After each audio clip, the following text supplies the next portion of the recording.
tê ban này là cầm sắt bánh nhá ban cho đuổi ở hơi xuống xài bên chỉ cầm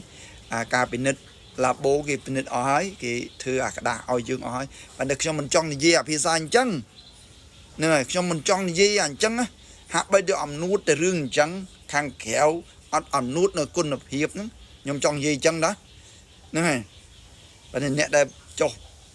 ផលិតផលខាងក្រសួងគេយកខាងក្រសួងដែលចុះបញ្ជីហ្នឹងណាគេយកមួយផលិតផល$50មួយផលិតផលណាហើយដើម្បីចុះផ្លាកសញ្ញាហ្នឹងគេចុះយ៉ាង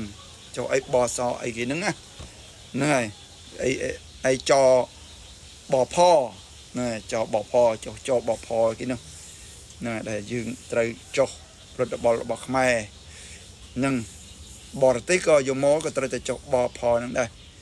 ណាញាតិណាហ្នឹងហើយក្នុងមួយផលិតផល$50ញាតិអាចចុះទៅចុះទៅខ្ញុំមិនទាន់បានចុះទេញាតិអាចចុះបានលុះតាញាតិហ្នឹង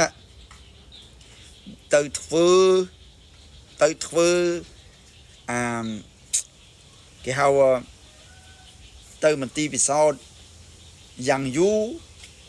បាទចុងក្រោយចុះទៅពិសោធន៍ចុងក្រោយយ៉ាងយូរ3ខែចុងក្រោយអញ្ចឹងខ្ញុំចុះមន្ទីរពិសោធន៍ហ្នឹងយូរហើយបើតែខ្ញុំមិនដែរនិយាយណាខ្ញុំមិនដែរនិយាយទេព្រោះខ្ញុំមកចង់ខ្ញុំមានមោទនភាពមួយមានគំនិតមួយថាមិនចង់និយាយអំពីអំណួតខាងក្រៅណាយ៉ាងដូចជាការចូលរួមកម្មវិធីអីគេញាតខ្ញុំគេឲ្យយើងនឹងឲ្យមានលិខិតអញ្ជើញលិខិតអីរបស់ក្រសួងអីឲ្យចូលនៅក្នុងកិច្ចការហ្នឹងឲ្យគេឲ្យយកមកដាក់ធ្វើសុំដាក់តាំងទៅដើម្បីអំណួតគេខ្ញុំអត់ចេះណាខ្ញុំអត់ចេះទេណាខ្ញុំអត់ចេះអញ្ចឹងញាតក្លៅគេទៅថតជាមួយនឹងឯកឧត្តមនេះឯកឧត្តមនោះក្នុងកម្មវិធីគេនោះដើម្បីអូយខ្ញុំមិនចេះទេលោកអើយណារបៀបអញ្ចឹងបាក់យល់ទេវាខុសគ្នាខ្ញុំអត់ចេះអញ្ចឹង